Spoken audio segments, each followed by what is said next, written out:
বিএনপির ভারপ্রাপ্ত চেয়ারম্যান তারেক রহমানের বিরুদ্ধে ১/১১ তত্ত্বাবধায়ক সরকারের আমলেই কেবল ১৭টি মামলা হয়। পরে আওয়ামী শাসনামলে ২১শে আগস্টের গ্রেনেড হামলা মামলা ও অর্থ পাচার সহ সারা দেশে দায়ের হয় আরও অর্ধশতাধিক মামলা। ৫ই আগস্টের রাজনৈতিক পট পরিবর্তনের পর অধিকাংশ মামলায় নির্দোষ হিসেবে খালাস পান তারেক রহমান। সবশেষ ২১শে আগস্টের গ্রেনেড হামলা মামলায় খালাস পাবার মধ্য দিয়ে মামলার দায় থেকে মুক্ত হলেন তিনি।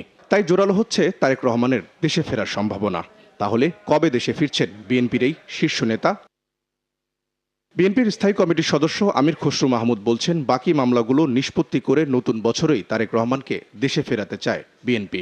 আমরা আইনের শাসনের কথা বলছি, আবার সাথে সাথে যদি আমি এই ধরনের একটা প্রক্রিয়ার মাধ্যমে একসাথে সব একটা খালাস করে দিলাম, এটা তো একটা ব্যাড প্রেসিডেন্ট হয়ে যাবে দেশের জন্য, উদাহরণ খারাপ হয়ে যাবে, খারাপ একটা উদাহরণ সৃষ্টি।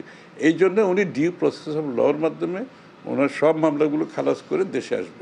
দলের স্থায়ী কমিটির আরেক নেতা হাফিজউদ্দিন আহমদ আইনজীবীদের বরাত দিয়ে বলেন, তারেক রহমানের বিরুদ্ধে এখনও 4টি মামলা রয়েছে। গ্রেনেড হামলা মামলার রায় নিয়ে কেউ সংক্ষুব্ধ হলে তিনি পুনঃতদন্তের আবেদন করতে পারেন। তার দাবি, গ্রেনেড হামলার পেছনে বিএনপির কোনো সম্পৃক্ততা ছিল না। আরও 4টি মামলা তার বিরুদ্ধে রয়েছে, সবগুলোই মিথ্যা মামলা। তো এসব ক্ষেত্রেও আমরা এই রায়ের অপেক্ষায় আছি।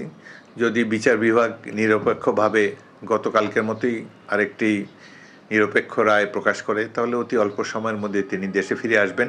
সকালে প্রেস ক্লাবে এক অবস্থান কর্মসূচিতে দলের ভাইস চেয়ারম্যান শামসুজ্জামান দুদু অভিযোগ করেন, গণহত্যাকারীদের রাজনীতিতে পুনর্বাসনের চেষ্টা করছে ভারত। আমি এই পার্শ্ববর্তী দেশটিকে বলবো, আপনার ফ্যাসিবাদের পক্ষে নাকি গণতন্ত্রের পক্ষে, আগে সেই সিদ্ধান্ত নেন।